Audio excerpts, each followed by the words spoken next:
Like, it's such a good time. I don't want to talk about working with engineers and stuff. That's not always so fun. You're right. This is a bigger problem than I thought. Looks can be deceiving. I'm not selling a product. I am selling information. And they suck. It's about being a nice person and telling a joke. But they seem really nice. I'd like to do it. I wish to do it. They consistently suck. It'd be really good if I could do it. What do you do here? I want to do it. It's just what it is. I will do or die. They're going to be a difficult client. Why would we train our people? Because they're going to leave. They're going to leave you too. If you can't find a problem, The problems are going to come right back. relationship is the key to selling. You don't have to duplicate chaos because it will continue without you. And now the man you've been waiting for, John, the sales machine, Rankins.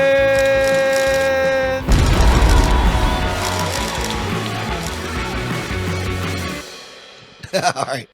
Ladies and gentlemen, today's guest has been in the B2B sales game for over 35 years. Greg Nutter. He's a battle-tested consultant who's helped Fortune 500 giants and scrappy startups fix one thing. One thing, people. Revenue growth. Whether it's direct sales, channel sales, or multi-channel madness, this guy's done it. He's trained over 1,000 reps, worked across 4 continents, and literally wrote the book on sales success. P selling. If you led a sales team or run a business and feel like your sales system's a mess, this episode is for you. Let's welcome him to the show. Thanks, John. Great to be here. Thanks for having me. Man, it's great to have you.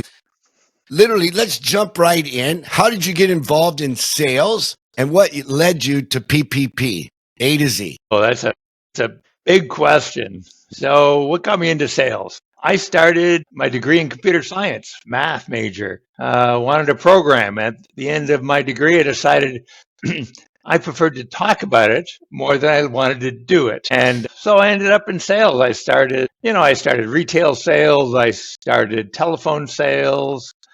And I eventually got into B2B sales. And early in my career, actually, I'll tell you a story. I was working for Xerox back when Xerox was, one of the titans in the technology business.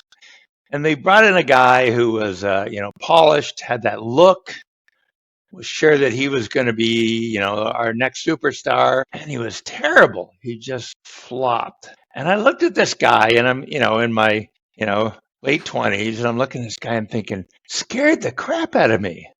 Here was a guy that looked like he had it all. And he couldn't put it together. And from that point on, I thought, I don't want to be in my 40s and 50s looking like that guy. So I tried to learn everything I could about selling, read all the books, the podcasts. Well, we didn't have podcasts back then, but all the books and the experts. And I took on my mission to be the expert in selling, to know all of the tools and the processes and the terminology. I wanted to know it all. Yeah, and so I had a similar experience, but I was in direct selling, and all of these tall, good-looking. I remember when we expanded to the Philippines, there was all these 6'5", tall, dark, and handsome guys from the Philippines, and from Canada. Sorry, and we all came to the Philippines to make our mark, to help the organization expand into Southeast Asia. And I'm looking around at these guys, and I'm like, they're like specimens. Literally, they're tall, they're dark and handsome, and they're muscular. And I'm like, these guys are studs. They couldn't put it together because they didn't have the work ethic. They were all about the ladies. They were all about having a good time, right? And while they were out having a good time with the ladies, they'd ask me on the weekends because I just kept going to different provinces, recruiting, training, retaining new people, and building sales offices. While they were partying in Makati on the weekend, they would ask me, what you doing? I'm like, oh yeah, I'm out at the club too. I was never out at the club. I was like, while you guys are being idiots, I'm going to be creating an organization. And they couldn't put it together. So tell me, how did you put it together and lead it to the 3 Ps in the book? Good question. So there's a lot of people that have written great books on selling. There's a lot of great trainers out there. You can look around. I would like to say there's, thousands of trainers, tens of thousands of books, a whole lot of experts that'll tell you how to sell. And I spent a lot of my career in the later stages as a fractional VP of sales or running sales teams. And I looked at this and I said, either this body of knowledge nobody's using or it just doesn't work. Because I was coming across sales professionals who were making the same mistakes over and over again. And particularly, I used to say, one of these days, I'm just going to say, read my book. And I finally got tired of it and I wrote a book. And what I decided was, because I worked for a sales training company, which, one of the biggest sales training companies in the world. And the problem was people would take their workshop, go to the workshops, and inevitably, a week later, 2 weeks later, they couldn't remember a thing. So my mission was to write something that was put the pieces together that people could use right out of the box, that made sense, didn't have a lot of made up jargon, and that they could refer to over and over to help them get better and better at selling. And so that's what I decided to do. And the germination of the 3 Ps, we call P3 selling, is 2 parts. One is, if you boil it down and ask yourself, what is B2B selling? It's 3 behaviors. One is trying to understand a prospect's environment, perspectives, situation. Secondly, is trying to influence those perspectives, influence their behaviors, their perspectives, and their situation. And lastly, you message. So you message to, here's what you need to do, here's why our solution is the best, etc. And then you ask yourself, okay, where do you focus those 3 behaviors? Investigate or understand, influence, and message. And the answer is you focus those in 3 areas that just happen to start with the letter P. You focus on problems. Problems are opportunities. What problems do customers have, right, that they want to solve? What are their problems? Why are they important? Can you put a number on them? The second P is people. Who are the people that have those problems, are concerned with those problems? What are their perspectives on those problems? And who has the most influence with regard to a decision? And the third P is around process. Now, this is where it's a little different in that a lot of sellers think it's about a selling process, but it's not. It's about a buying decision process. It's how do companies make buying decisions? How do they go about deciding that they really have a problem? Who does it affect? And whether or not we should do anything about it. And so it's following that buying decision process. Where are we? How are we positioned? And based on that position, what should we do? So those are the 3 Ps around problems, people, and buying decision processes where you focus all your efforts in a B2B sale. Yeah, and I especially can resonate with that. And I've created a process, what I call next level sales, as an example. And I want to go deeper on your P of problems because I'm a big fan of the old Zig. And Zig was all about service, solve problems, make sure they're satisfied. It's the key to long-term wealth. They'll keep coming back. And it resonated with me. I've done all kinds of different sales, from knocking on doors, door to door, B2B, selling in a boardroom, selling from the stage, selling credit cards, ADT alarms, children's books, you name it, cosmetics, skincare, car care, now software. So I've been around a block, and I'm new on the block as far as B2B software sales, and I'm just absolutely loving it. Like, it's such a good time. I don't want to talk about working with engineers and stuff. That's not always so fun. Like you, I just want to solve problems. And one of the keys that I've learned, and I still follow that methodology. There's a lot of gurus out there that says sales is not a service. Well, it is to me because I'm here to help. And they're like, no, you need to tell them what to do. You need to tell the customer. They don't know what to do. And I just see them creating all kinds of resistance. They can't put it together. And I've even had chief revenue officers, like you're a fractional chief revenue officer sometimes, couldn't sell anything and couldn't drive sales, couldn't empower the salespeople to do it. So I was on stage one time in Japan, the first time I ever did a keynote, right? And it's in Japan, and they're pretty reserved.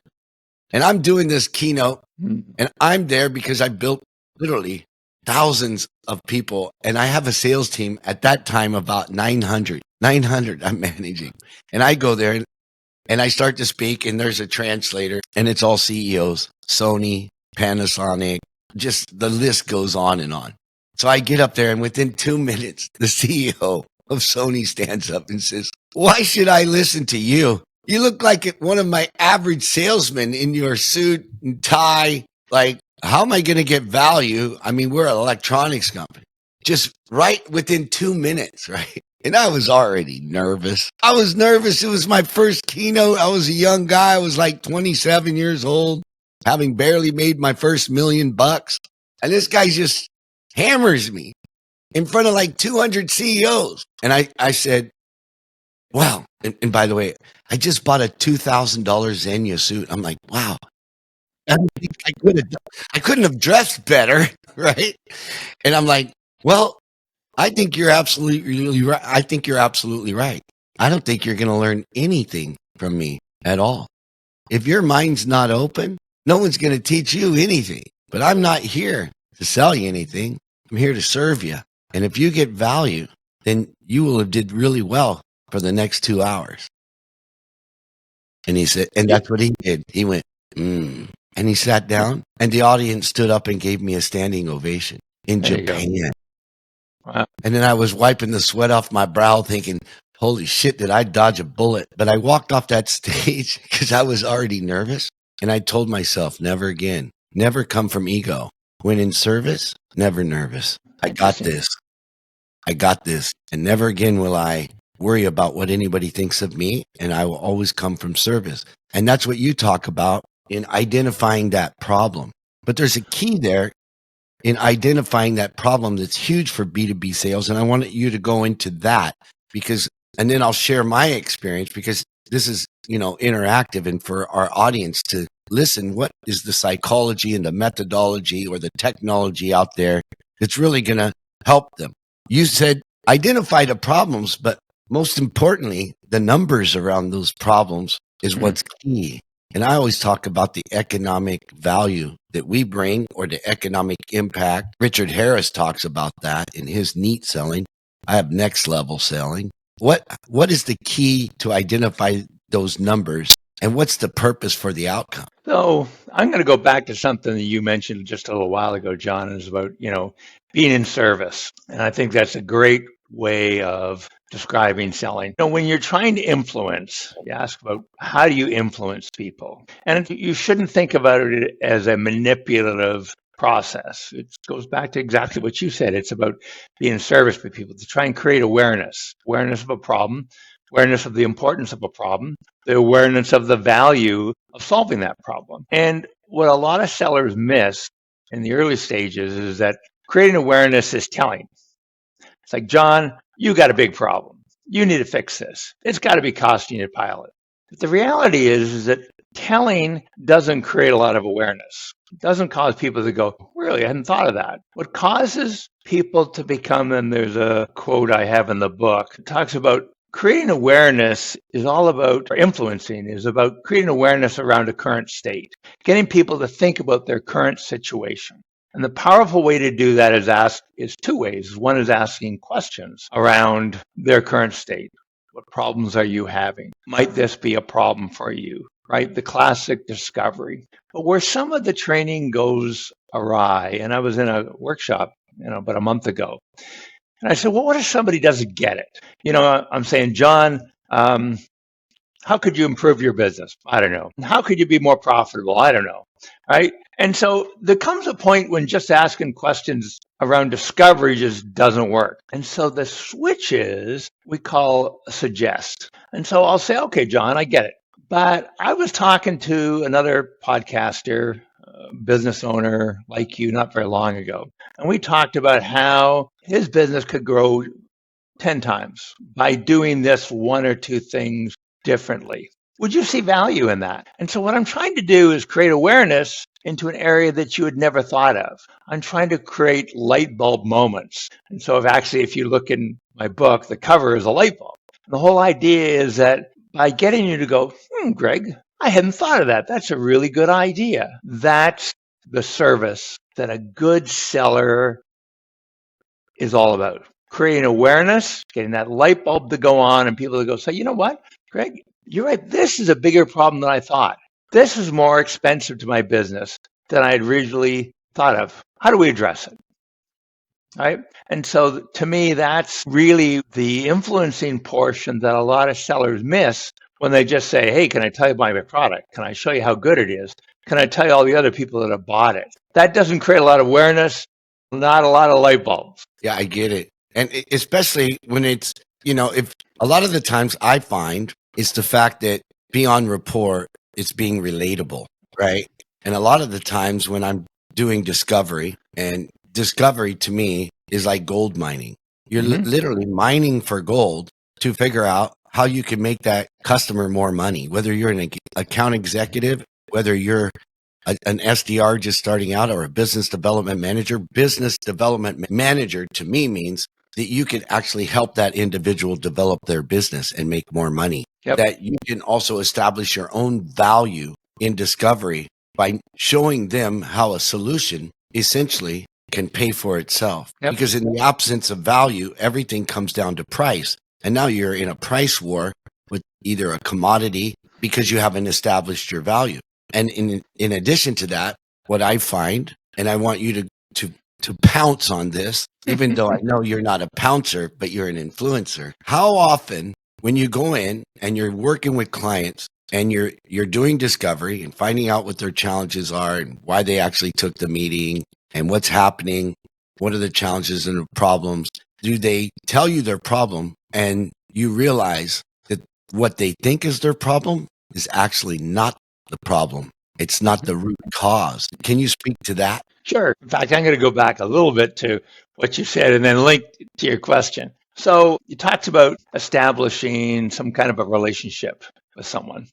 And I saw this LinkedIn posting a while ago where somebody said, written a book, said, relationship is the key to selling. Relationship. And, there's the old adage, people buy from people, right? So you got to like the person. And I was deeply offended by this. I was saying, you don't start with relationship.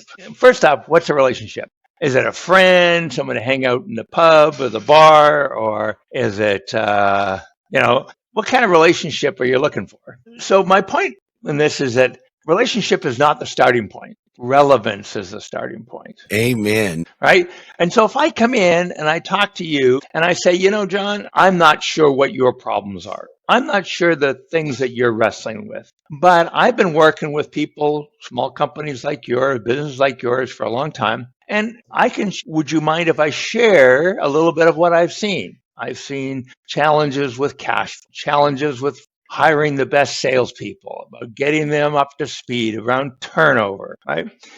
And I'm not sure if any of those resonate with you, but if any of them do, I'd be happy to share what some of those companies are doing to solve those problems. And what often happens, someone says, what?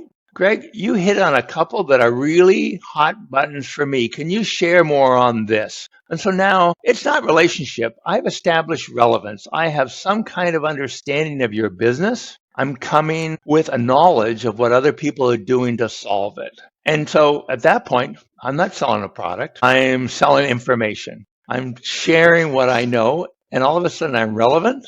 And that relevant allows me to develop a relationship, but not as a nice guy. I like to say, I'm not a particularly nice guy, right?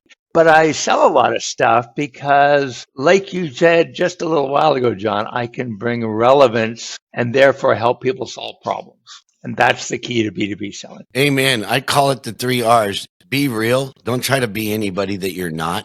Like, I don't audition for this podcast. I just started it. I'm at like 100 episodes and I still don't know what I'm doing, but I'm real and I can relate. If you have been in sales, I've been on a journey, like since I've been a paper boy, mowing lawn, selling carnations, like flowers, you name it.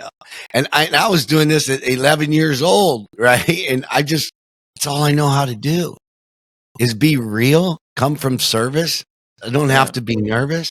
Relatable, always relate back to what is their situation because they don't care about yours. Right. And a big red flag to me, Greg, is when I'm interviewing people and they say, I have a ton of network. I have a ton of network. Well, when's the last time you actually prospected a new opportunity? Well, I have my network. And you watch these guys and they don't even know how to be relatable right now and relevant in the marketplace. So to me, it's a red flag. Yeah, you can bring a network, but it depends on what kind of network are you bringing. Is it relatable and relevant to our ideal client? Because if it's not, we could be challenged. And if there's no process that you're following, identifying the economic value, then we're going to be 6 months from now, we're going to be talking about your exit because ultimately you haven't moved the needle. And you talk about not just the root cause and coming from service. And I love that, and being real, relatable. That's what creates the relevance and your value. Right.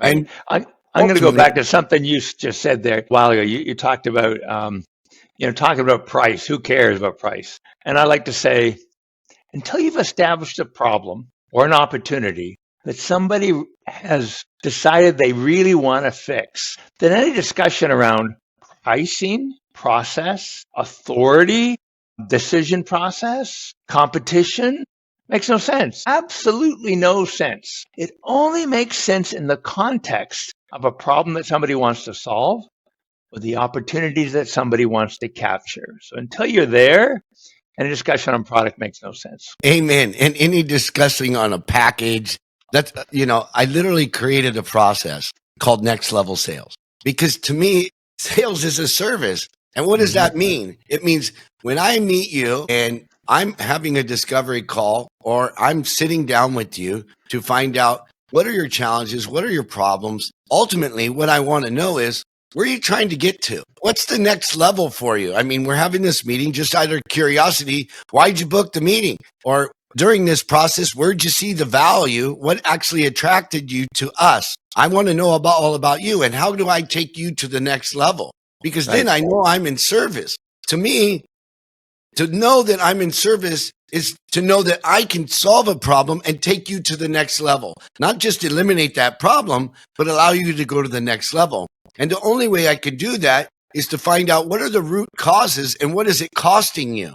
Not only what is it costing you right now, whether it's inefficiency, ineffectiveness, you're losing market share, you're losing sales, you're losing productivity, you don't have accountability. What is the root cause? Because once we identify that, then we can identify, well, what's it actually costing your organization right now? You lost 10% market share. And if that was, $1 million, which is not a lot, if that was $1 million and you make 20% off that $1 million, you just lost 200 grand last year. How many years has this been going on for? 3 years. So you've lost 600 grand in just the basic standard you set. Let's go deeper. Why? Well, my salespeople suck. Really? Your salespeople suck?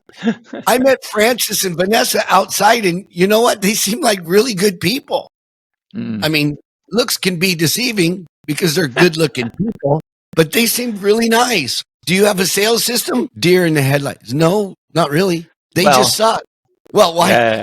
They suck? Or do you have a process? Do you have training programs to elevate them? So anyway, a lot of the times when I'm literally helping these clients and being relatable, not yet offering up a case study of someone like them, someone like in their industry, same thing going on. And this is what we did with them. And this is how we took them to the next level, because I'm always thinking about how do I take them to the next level? I like to go into what's it costing them is like exactly what you're saying, because when you can show them that number, when you show them your number for solving it, the solution should pay for itself.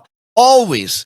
If you're taking people to the next level, your product, your service should pay for itself. I can show you how you lost $500,000 in the last 2 years, how it's going to cost you in opportunity another $500,000 to $600,000 in the next 2 to 3 years. So you're going to be at a negative $1 million. Yep. The light bulb should go on. If that light doesn't go on, then, Well, let me. You got to smack them. Well, I'm going to argue with you just a little bit, John. Well, I'm not going to say, I didn't mean that. You got to smack them. Because I like you.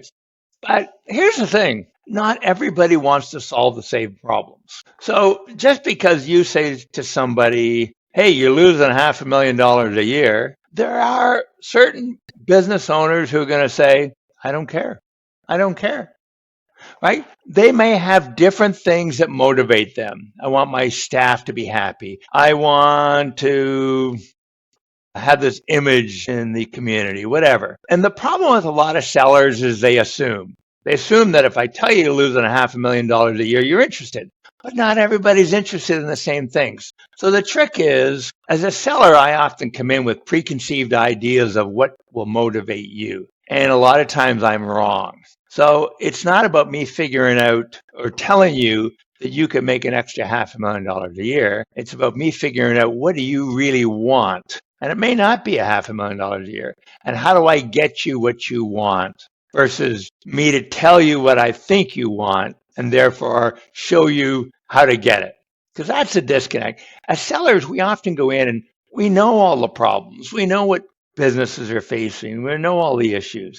And so we assume that they want the same things we do on, and that's not the case. So it's digging into what do they want, which may not be what we think they want. And that's a really important Amen. I'm just giving you a differentiator. context about taking them to the next level. So Agreed. I agree with you 100%. For some, it could be the economic value. For some, it could be the economic impact. For some, it could be the environmental impact. For some, it could be the community impact. So Right. I totally agree with you. I'm just giving in a context of if you're going to provide a solution. You talked about you need to tie that problem to a number when we started the conversation, right? Yep, So absolutely. what did you mean by that? And how do you tie it to a number? Because to be relatable to you, I'm tying it to that number. Well, it goes back to what problems or opportunities does that prospect want to solve, right? And it could be, I want to grow my business. I want to grow my profile. I want to grow my LinkedIn contact list, right? It could be all kinds of things. And so first step is understanding the problem or the opportunity. The second part is understanding the importance. And importance is a combination of impact and urgency. So I like to say, we all have lots of problems or lots of opportunities. I could go back to school and get my MBA or master's in this or that, right?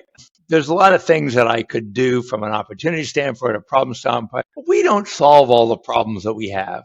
My windshield wiper is a little squeaky, but I'm not going to change them. So once you've established a problem or an opportunity, the next step is to take the temperature of it. Is that a hot problem, a hot opportunity, or is it just, if I could do it, I would do it, right? How important is that? And then once somebody says, you know what, that's really important, then you want to put a number on it. Is it important from a dollar standpoint, from what is the value that you would get, whether it's dollars or, a lot of small businesses want to sell their business. So it's not necessarily revenue. It's what can I sell my business for? How do I get a valuation of 10, 15, $50 million, right? But until you establish the problem and the importance, then it's hard to go to the quantify it. And a quantify is how important. I remember somebody saying, is it I'd like to do it. I wish to do it. It'd be really good if I could do it. I want to do it. And then the last is I will do or die, right? Right. And you want to understand what's that I will do or die impact. Once you've got that, then it's okay. How do we do it? And now it's a flip into solve the problem or understood the problem to how do we solve the problem? Amen. But you drilled down. I love how you drilled it down to the importance, because the importance is really going to determine your economic value. In essence, that's what's going to determine it, because it is the urgency of that individual about what they want. So I love how you defined it as how is our product or service going to impact, and how much urgency does that individual have? Because ultimately it could be the driver of their needs potentially is more opportunity versus the loss, right? Yep. So there's two ways to look at the economic impact. There's the upside, the opportunity, and the downside, what it's costing you, right? Could be more work, more time in the office. I don't want to be away from my family that much. Yeah. Yeah, so I love that because once you identify, that's the next level for them, right? They want to spend more time with their kids. And what is it costing them? Time with their family, I don't want which is, more revenue. I want to go home at 5. yeah. No, today it's 3, Sorry. right? Old No, it's school. okay. It is old school, but I'm open to new tricks. I remember, 20 years ago, and my brothers, they were not in sales. They were mechanics. Our grandfather taught us to use our hands and be mechanics, fix things, right? Be do-it-yourselfers. And that was cool. And I love my time with my grandfather, but a mechanic kind of has a cap, right? And so I wanted to learn sales. And anyway, I made my first $1 million and my brother said, "How did you do it?" And I said, "I work full days." And they're like, "What does that mean?" "We work full days. We work 8 hours a day." I said, "That's a half day." They're like, "No, it isn't. It's a full day." I'm like, "No, it's not. It's a half day. 12 hours. I'm just getting warmed up. I finish at about 16. Why? Because I want to earn more money." Anyway, just different mindset, right? But I'm always going to go back to next level sales as far as me coming from service. How do I take them to the next level? Yep. And for me, you're only as good as your system. So personally, it's a fact. We don't rise to the level of our goals. And this is from James Clear, Atomic Habits. You fall to the level of your habits. It's just what it is, right? In business, I find, and I've learned a lesson, it's cost me millions of dollars. We don't rise to the level of our goals in business either. We fall to the level of our systems. And you cannot scale chaos. You can manage 5 people. You're right. You can manage 10 people with an Excel spreadsheet, with 50 people, with 100 people. Now you cannot manage the data. And if you do, you're late. It takes too much time, most of the time. And so it's very hard to scale chaos. On your journey and identifying the 3 Ps, problems, right? People and process, how often do you find when you work with organizations and companies, it's a lack of systems or process? 100%. 100% all the time. Yeah, the misconception is that, selling is, like I said earlier, it's a people business. It's about being a nice person and telling a joke and being relatable. And no, selling, particularly B2B selling, is actually a very complex task. There's a whole lot of stuff going on. I got to do prospecting. I need to understand discovery. I need to understand their buying process. There's a lot of moving parts. And anybody who tries to wing it doesn't do well. And it's not scalable. So I might be able to wing it on 1 deal, but I can't wing it on 10 deals. And a company is even more so. You cannot scale a business. I don't care if you have one employee, 1 sales rep, or 1,000 or 10,000. You cannot scale sales where everybody's doing their own thing. B2B selling is very process oriented. Very process oriented, and it doesn't mean you have to be, have not relatable and stiff, and it just means it's a very methodical process. Deming, a guy that put quality on the map in the U.S., used to say, if you can't describe what you're doing as a process, you don't know what you're doing. Amen. And B2B sales is so much like that. So in our book, we describe a couple processes. First is the consultative selling process.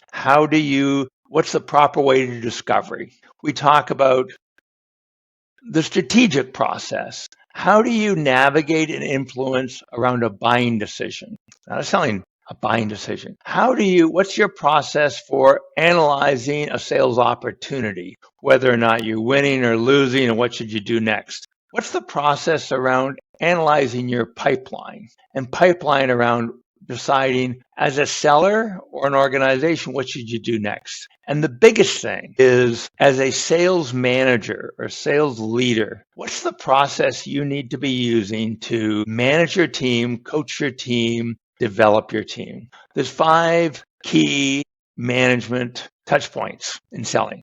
There's the one-on-one, the joint call, the QBR, team meeting, and the opportunity review. I got them all. QBR. And if you aren't, quarterly business review. Okay, good. A quarterly business review.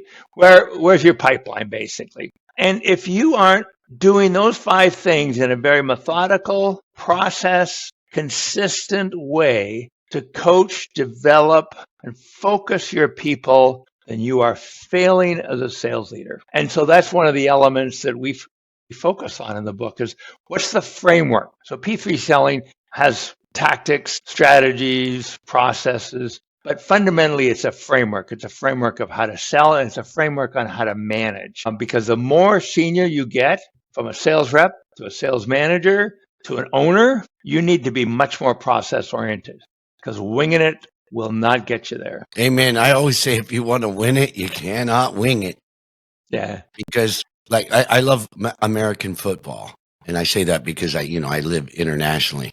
There's different types of football. Yep. But the NFL is the gold standard for me. And the Pittsburgh Steelers are the gold standard of gold standard, one of the historical franchises. And Mike Tomlin always says the standard is the standard.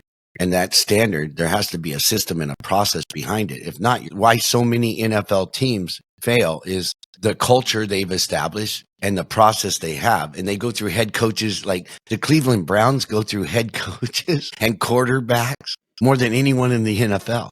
And they suck. And they consistently suck. And I'm happy that they're in our division because, we can chalk up a couple wins a year because we know they suck. And now every now and then they get lucky, right? They get a Hail Mary. But if you're in sales and you're a company and you have to rely on a Hail Mary to scale your business without a process in the system, you'll never rise to the level of the goals you want. Yep. That's what I really admire about process and your P3 selling. For me, it's always how do I take people to the next level? And I love to use acronyms and real world examples that are relatable, and relevant to the situation. Because ultimately, it's not about us. It's not about our product. It's not about our service.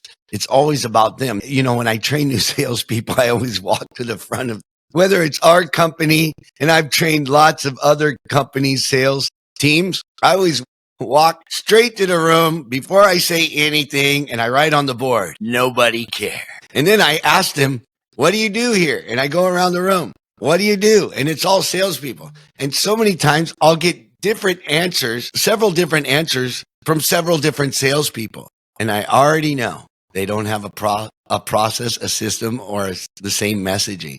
Do you find that to be true? Oh, for sure. I run a number of training workshops on my book and other things. And so the first question I always ask is, what is selling? In fact, I think it's the first chapter of my book. What is selling? And I'll get a bunch of different answers, right? And when I was actually writing the book, I asked some salesperson, and he looks at me and says, it's getting people to buy my stuff. And I said, yes. So that's the outcome. But what's the behavior? What does he want to do? And so I define selling as is all about influencing perspectives, influencing behaviors, influencing actions. And if I go back to something you just said a little minute ago about, John, about companies not using processes. A lot of companies will say, well, Greg, we're too small to have a process. We're too entrepreneurial.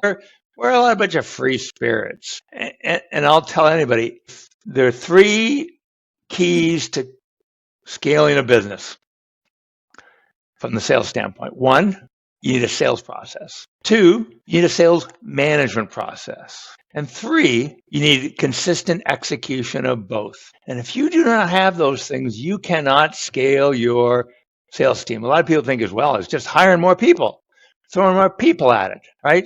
That doesn't work, right? It's having those processes in place.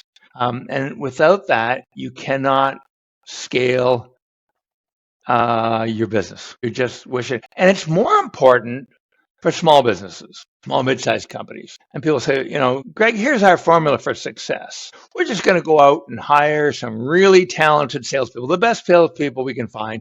And we're going to give them a commission program where they can make $1 million. And I go, well, two things. One is the really good salespeople, they don't want to work for you. Right? They want to work for the big fat companies they can be a manager in no time and get great benefits and work from home. They don't want to work for you, right? So in a small business, process is even more important because you can't afford to be unproductive. Big companies can in certain areas. Little companies can't. So they have to have process at the sales level, the management level, and it needs to be inspected all the way up to the owner level. or that you cannot scale. If you're enjoying this episode and you're picking up what I'm putting down and what the guests are actually putting out there, do me a favor, like and comment what you liked about the episode, or even comment what would you like to hear, what topics would you like to hear in the future, because believe me, it matters. I read absolutely every single one of them, and I want to bring you more and more value to help companies scale so that we can grow this podcast to make a bigger difference. Now let's get back to the show. I cannot agree with you more. I had this conversation because we built the sales machine, and it's actually a sales performance management system. And in all aspects of the system, I explained to the engineers, and believe me, that's a challenge. We have to be able to manage, track, measure, align, and reward all the behavior we want repeated. And it has to be all process oriented. So whether they're making a call, I need to know the duration of a call. I need to know the outcome of that call. How many of they told them to call back? How many people answered that call? How many appointments were booked from that call? How many of those appointments turned into demos? How many of those demos turned in or discovery and then turned into demos and then turned into proposals and then turned into closed won lost deals? Like ultimately, for me to empower and influence an organization, I've got to be able to manage, track, measure, align, and reward everything. And there's got to be a process to absolutely everything. And a manager's dashboard in a sales leadership role is not going to look the same as an SDR dashboard, as a business development dashboard, as a CEO dashboard. They're quite different. And there's a lot of out of the box CRMs out there. And I just think they're just a bunch of address books because they don't actually help you drive performance in an organization. And I love you say, when you said, these organizations say, well, we want freedom and there's just got to be some kumbaya because we don't want to restrict our people. Right. Without systems and processes, you're doomed to failure. Absolutely, 100% doomed to fail. Yeah, it's like a car manufacturer saying, you know what? We got a whole lot of people on the assembly line. Let them put it together how they want. We want them to be happy, right? We want them to enjoy their time. So yeah, if that bolt goes over here versus there, as long as they're happy, right? And then you know what's going to come off the other end. But the thing that's sometimes missing is, and I see this a lot in what I do, is that I go out and I can provide a whole lot of metrics to salespeople. I can tell them, here's all the tactics, here's the strategies, all that kind of stuff. But the single greatest point of failure in rolling out that kind of capability, those insights, those skills, is first level management. And it's not that first level management, they're stupid people. They're not, right? They're smart people. But they need to understand, coach, reinforce, drive adoption of that. They need to use the analytics that you're showing them, John. Then you need to use that in such a way that a light bulb goes on with those sellers. And they go, you know what?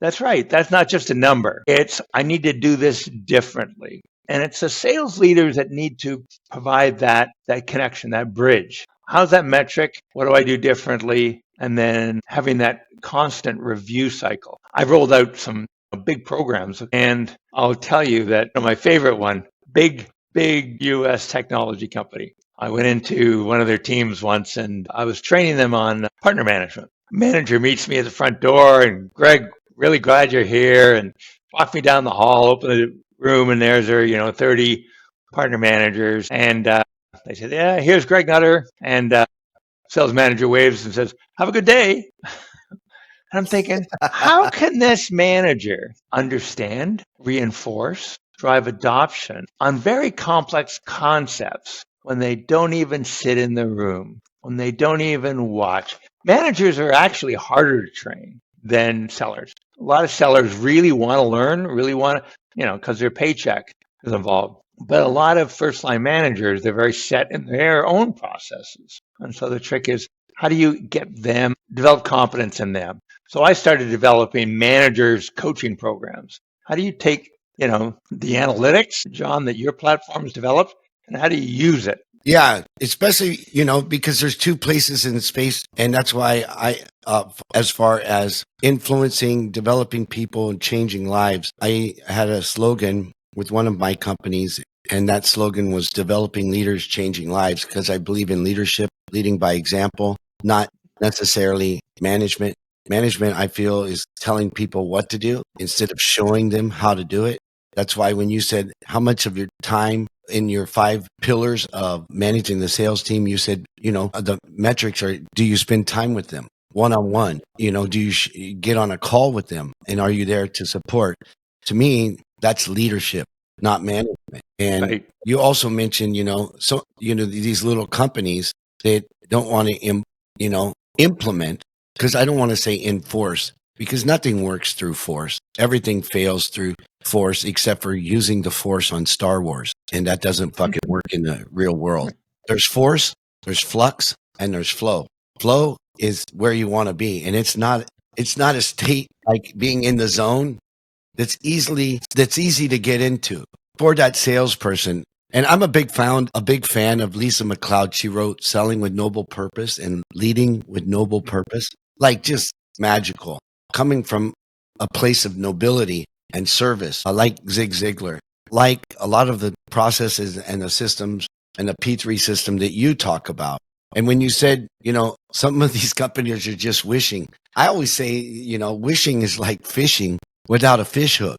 You're never going to catch anything. You're never going to be able to recruit, train, and retain great people. Yep. And it's like you said, the best salespeople, first of all, most of them are never looking for a job because they already have one. And they work at the big companies, the fat cats, because they can pay them the most money. Yep. So the only way out, or the only way to scale, is really developing, if you're a small business, and literally being able to influence recruiting, training, and retaining your own great salespeople and developing them into star players. And eventually, potentially, they're going to leave you too. Yeah. It's like the old joke that says, John, why would we train our people? Because they're going to leave. And then the reply is, well, what if they stay? What if we don't train them and they stay, right? Amen. Some people are loyal. And there was I forget who said it. Make the environment and take care of your people to the point where they never want to leave. But we do live in a real world, and the world is changing, and you can implement culture.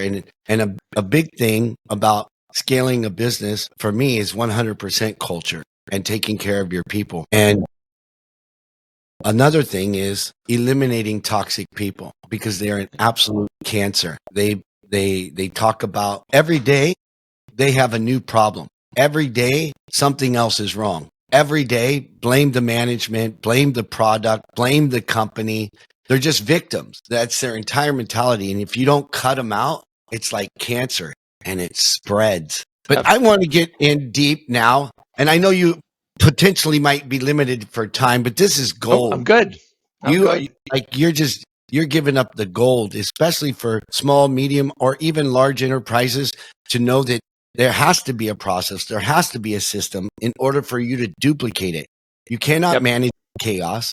You don't have to duplicate chaos because it will continue without you. So what are your keys for organizations to recruit, train, and retain great sales leaders and or salespeople? That's a big question. So let's talk about mistakes that companies make. And then we'll turn it around and say, what could they be doing differently? So we talked about this earlier, like what's the biggest mistake companies make? They think if they hire good sellers and provide a good comp plan, they'll be successful. And like we talked about, that doesn't happen, right? Lots of companies, I want the best salespeople and I can't find them. The second is what we've talked about earlier, is that believing they're too small or entrepreneurial to be structured, right? They need to have structured, repeatable processes. And it's not just for them, it's for their sales management as well. And sales management requires a similar kind of inspection. Like a lot of owners will hire a seasoned sales leader. Well, let him take care of it.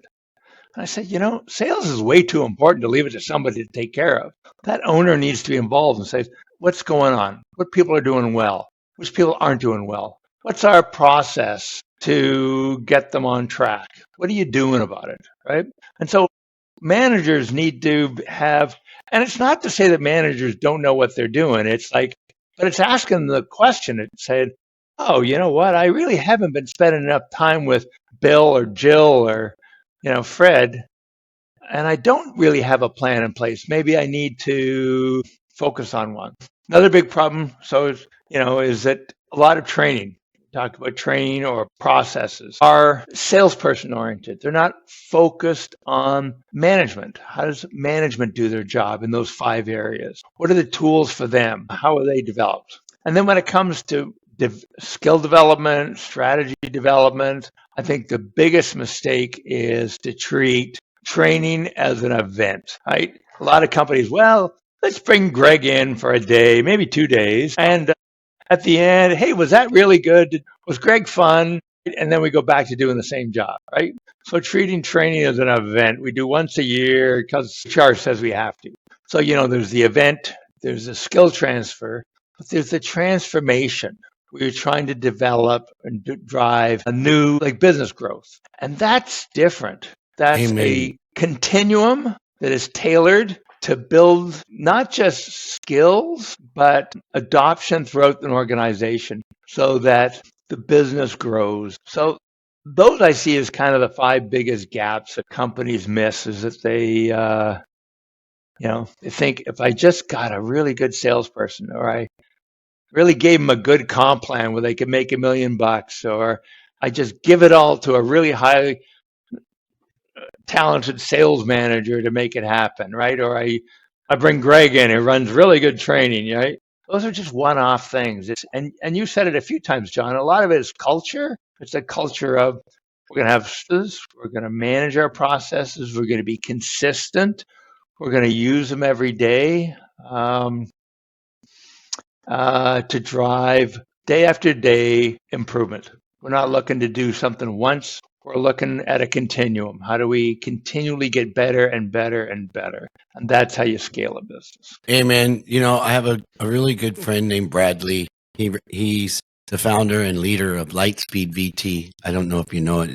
It's a learning management system, and it's all about training. And he said training is not something you did; it's something you have to do. It's a continuum. It's never ending.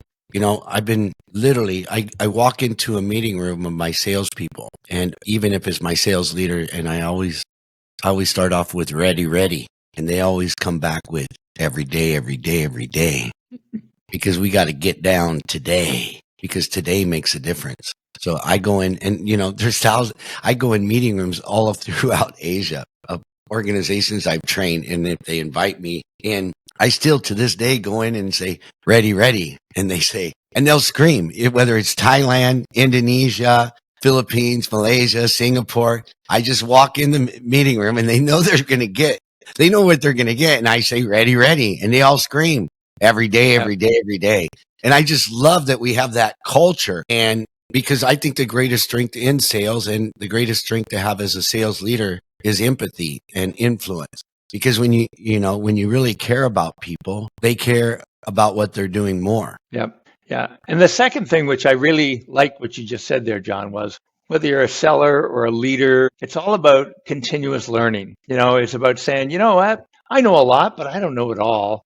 And I make mistakes. I've been on sales calls at the end of it. And I go, what were you thinking, Greg? You clearly didn't plan for this. I plan for a lot of calls. I make my notes. I don't go in blind. But every once in a while, you muck up. And there's a great quote that I have in my book. And it's like, people don't learn from experience. People learn from reflecting on their experience. It's like going away afterwards and saying, I really did a bad job in that call.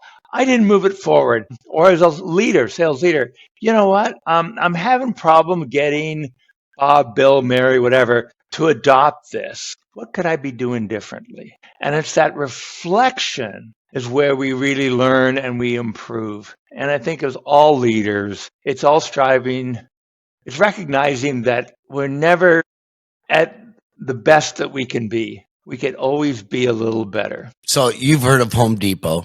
Well, in the Philippines, we call it Wilcon. Let's just say that. They do hundreds of millions of dollars in business. And I was on a discovery call out in the field with one of my people because I love to do that because call it what it is. Sales to me is a good time. I actually enjoy it. So I'm out in the field with Bev and they bring me in to do discovery. And no matter what, if they did discovery, I'm not doing a demo until I do my own discovery to be an example. And I need to be empowered in order to influence. So I do discovery, and lo and behold, the CEO is on a Zoom call, but we're in the boardroom in actuality. And we're going through the call, and the CEO keeps losing internet. We're in and out. And she says, how do you solve this? How do you solve that? I have this problem. I have that problem.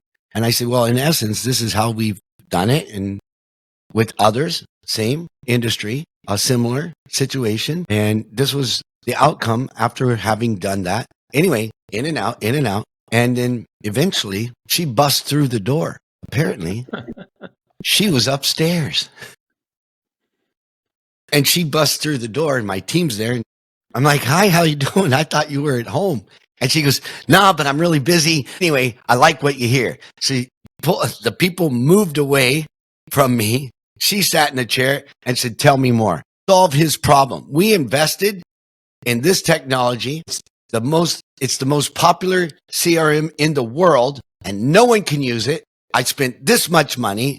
I wish you were here a year ago because this is disgusting now. And he doesn't even know how to use it. And he's the sales leader. Yeah. Can you do a pilot? When can you start and prove that your system works, and we'll roll it out across the organization?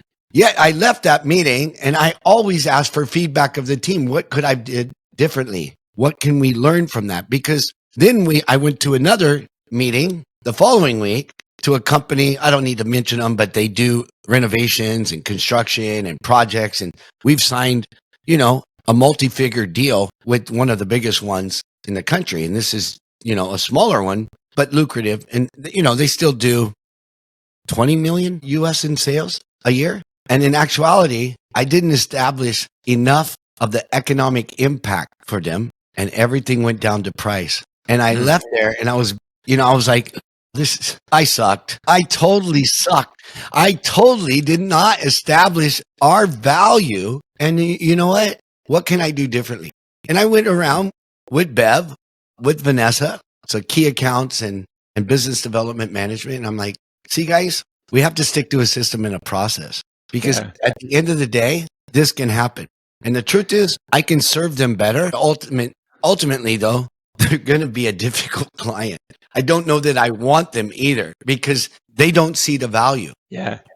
And the challenge is that a lot of less than great salespeople have trained customers. You go in there and they go, show me what you got. How much is it? Right? Who else is using it? And because that's what all the other salespeople do. So instead, you need to say, hey, I'd love to tell you all about that. I'd love you to give you the price.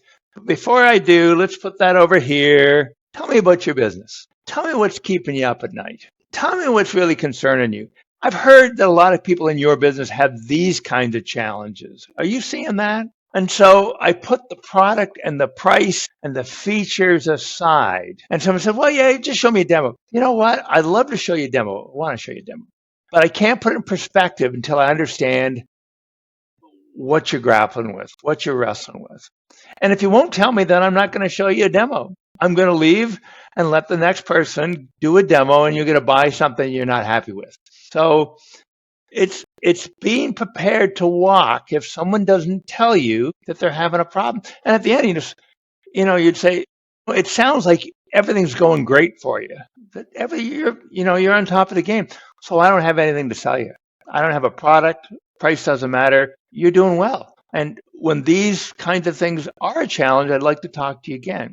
And that's a hard thing for a lot of salespeople. I'll tell someone, if you can't find a problem, you can't find an opportunity, a lot of reps will go, well, let me tell you what we sell. And that's not the thing you do. What you do is you end the call with, let me tell you the problems we solve. Let me tell you the opportunities we create for companies. And if these are ever things that you're interested in, I'd love to come back and spend time with you again. So the early call, the early discussion is always around problems and opportunities and not around product. Because that's where you get into that's way too expensive, John. Yeah. Right? What? Sounds expensive. Yeah. And it will always sound expensive if you've not established your value, if you've not established the value of the solution. And if you don't find the problem, guess what? Guess what's coming your way? Problems. Because if you sign that deal and and it doesn't solve the problems are going to come right back. And now you got a disgruntled customers, and he tells two friends, and they tell two friends, and they tell two friends. And now you've just established yourself in the marketplace as the problem, not the solution. Right. So I always say, just out of curiosity, even if my people bring me in, what prompted you to have this meeting today? What's your motivation? Right? And they're like, well, we just want to see the demo and compare pricing. And I'm like, okay, well, I don't know if that's the right question to ask. And if I don't understand your problem, I don't think a demo's going to be very valuable for you. We might be just wasting each other's time. Right. What specifically are you trying to solve? Are you looking to, what? Because nothing out there is just going to be a Band-Aid for you if we don't know the problem. Yeah. Right. Here's one of my favorite sayings. I don't know what I'm selling until I know what you're buying. Right? Am I selling cost savings, increased revenue, employee satisfaction, customer retention, business valuation, go home at 5:00? What am I selling? Because that's what people buy. They don't buy a product, right? And until I know what you want to buy, then I don't know what I'm selling. I don't know what to show you, what to tell you, how to position what I have, right? And it's even, it's really important in a B2B environment, right? Because everybody's got this different idea of what they want. You've got a CFO who wants, more, deals closing faster, higher profitability. You got a sales leader who wants to hit his numbers. You got sales rep who wants his job a little less complicated, a little easier, right? So until you understand what everybody wants to buy there, which is not a product, then you don't know what to present, what to emphasize, what areas you're trying to influence. Going back to our discussion on influencing, right? If what you bring is a lot of clarity, a lot of visibility around sales cycles and opportunities, and someone says, I don't think that's important, you could leave it there, or you could try and influence them to see that that's really more important. You could say, hey, John, I understand why you might not see visibility as really key, but can I give you an example of how another company used this and really improve their win rate? Would that be of value to hear that story? And then you could share a story, and there the light bulb might go on. They go, I hadn't thought about it. But, Greg, I think you got a point there. We should really be focusing on greater clarity, visibility on our opportunities. So it's having that kind of a discussion rather than, let me tell you about my widget and how fast it goes. But I have a super widget. Come on, Greg. I have a Nutter Butter widget. Like I have the best widget known to man. Exactly. That's why, I really resonate with, I've had some really super successful sales leaders on the show. And I was actually reading a survey about chief revenue officers. Their average lifespan is 2.33 years. I'll get the exact 2.33 years. Chief revenue officers, most of them fail most of the time, because literally the average that they last in a new position is 2.33 years. So there's not very many good ones, obviously, because 2 years means, they spent the first 6 months just trying to establish a system or their own system, or they don't have a system. And, 2.33 years is nothing, right? Yep. To create longevity and continuity. And I look at that and I'm just like, it's insane. I've been literally building and scaling and running sales teams for 30 years in different industries and different products, different services. And even now I'm learning, and initially I put in the work, not just going in the field, but studying spin selling, medic. And I think you need a medic to use that system. It's always about going to the next level, taking the client from where they are to where they want to be. And there's going to be X factors. And those X factors is their buying process.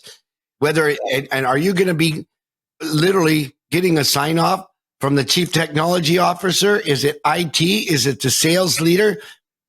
Are you going to, I went through a buying process with one of our biggest clients, and I literally had to get from the IT manager to the VP of sales, from the VP of sales to the chief financial officer. He wanted to see the economic value because it's a substantial investment.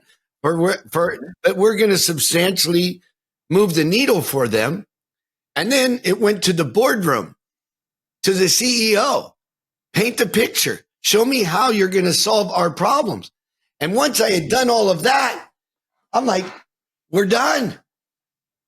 We weren't done. I thought we were done. And I was wrong. We weren't done. Then I had to drive 2 hours out of town to their manufacturing distribution company where they manufacture everything, and sit down with procurement and jump through 5 other hoops of why our company, how established we are, how many, we had to become a certified vendor, a qualified vendor. Like, I thought we were done. And I realized, whoo, there's a lot of X factors here. And that's how I put together next level sales, is from the experience in the field, understanding at no point in the buying process can it be about us. And at no point in the buying process can we avoid having a step in there that handles all of the X factors, how their buying process works, what are all of the objections. Because if you don't handle that before you ask for the sale, even if you're doing the right thing, to your credit, Greg, you can do the right thing at the wrong time and lose the business. Now, I'm going to go back to something you said a little while ago. You talked about your selling process. And one of the big things I push back on is that companies get too caught up in their selling process.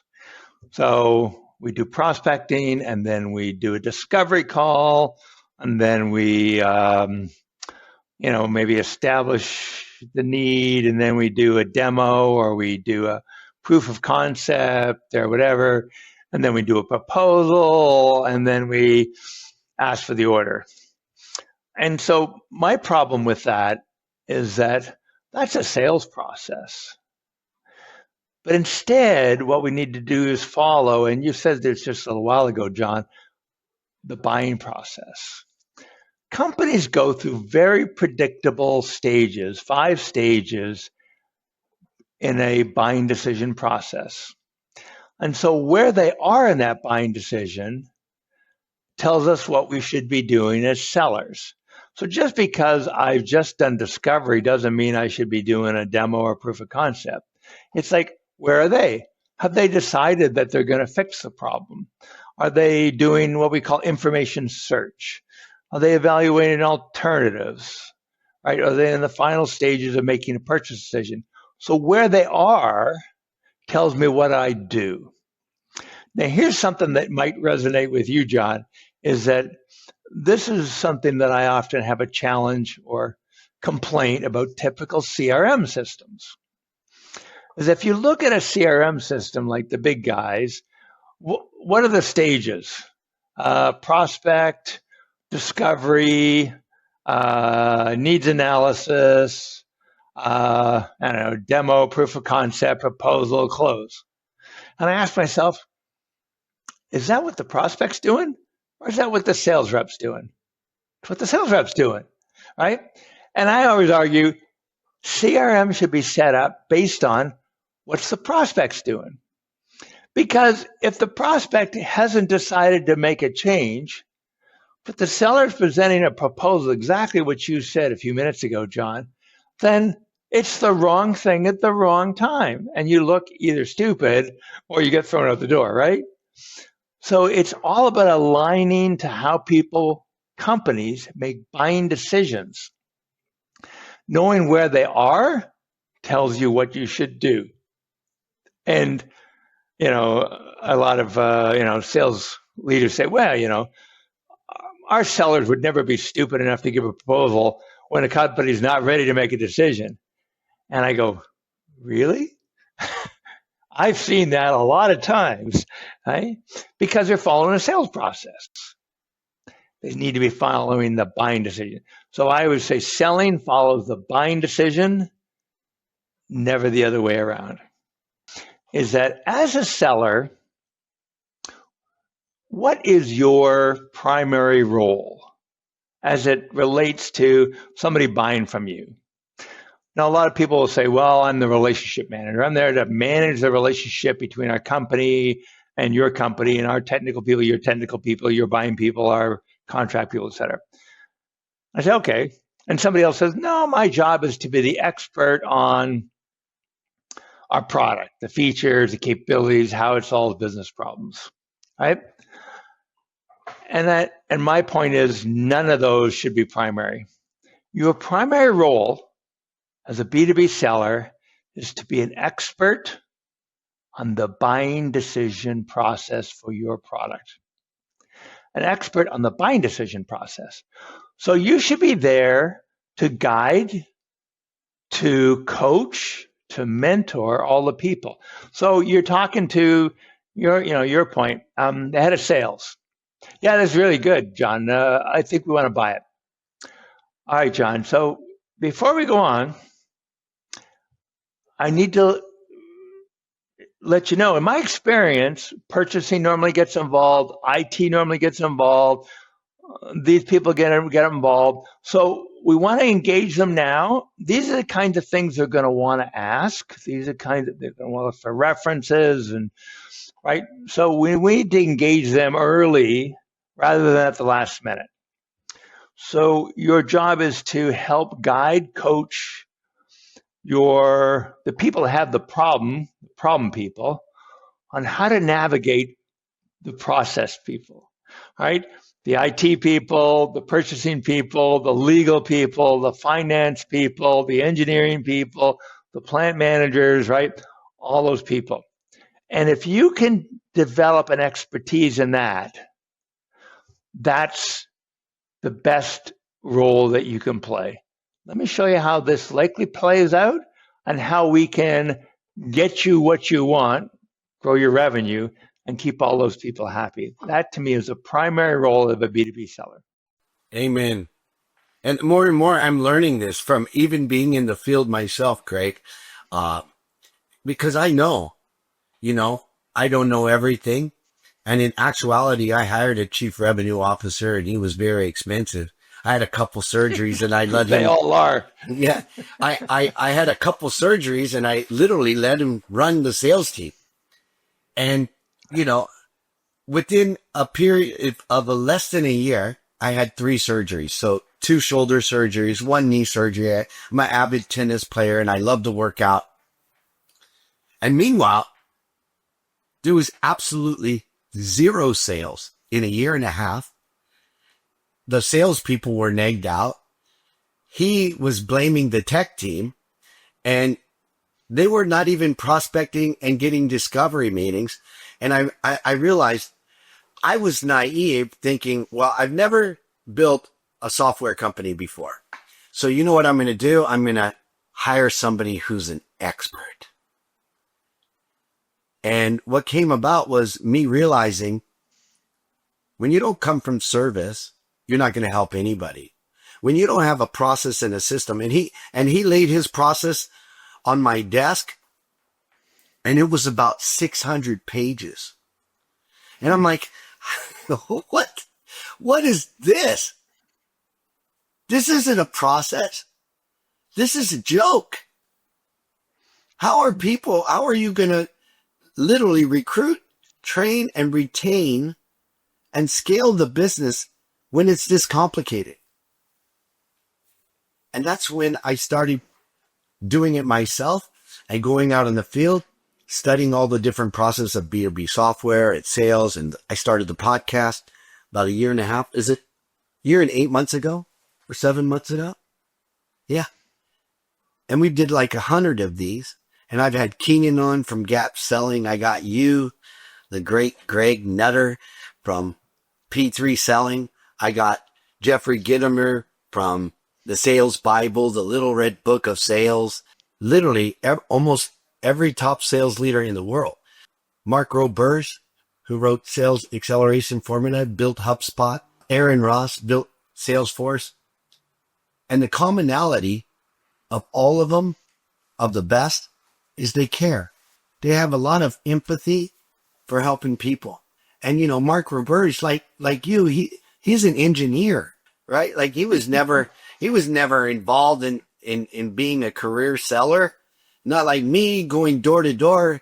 Everything I know is from the street. And of course, you know, I've done a lot of study and reading, but the greatest salespeople out there, the greatest sales leaders out there, Lisa McLeod, Brad Lee, I'll give them all shout outs. They really are noble. They really want to help people. You know, it's an absolute honor to have you on the show and to share. I love P3 Selling. I love your psychology. I love your methodology. My goal is to one day put that into technology where people can actually be empowered, not entangled with a bunch of technology that's difficult to use and has stages. Like everything in our system is configured your way. You want it to be spin. You want it to be next level sales. You want it to be medic. Everything is configurable to the organization because it's their process of buying, their process of selling, and however we can help them get better at it. That's next level sales. I cannot wait to spend more time with you. Any final thoughts for the listeners out there? Because I mean, there's so much gold you've given today for the sales leader, for the owners of the organization and salespeople, just gold. I always like to say, maybe 2 or 3 things. One is, and we talked a lot about it today, John, is that, you know, the key for a seller is to become an expert on the problems you solve, not the products you sell. And then everything you do has to be put in that context, right? And just starting to do that changes the discussion with a customer. It's like, you know what? I don't really want to tell you about my product until I understand what you're trying to solve. Right? It changes the perspective entirely. Secondly is follow the buying process, not a selling process. People make decisions, companies make decisions in very structured way that we outline in the book. And it's all about following and moving them to the next stage. Not about you advancing to the next step in your selling process. And lastly,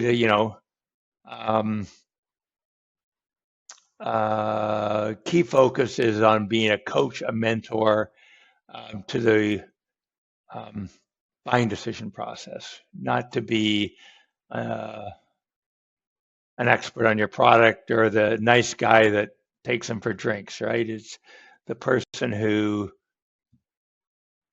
guides them on how to make good buying decisions. And at the end of the day, sometimes good buying decisions are not buying your product, right?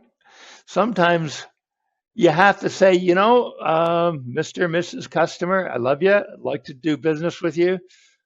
But I'm going to be honest, my product is not the right thing for you today. I hope at some point it is, but it's in both of our best interest that what the problem you're trying to solve, I don't have a solution for.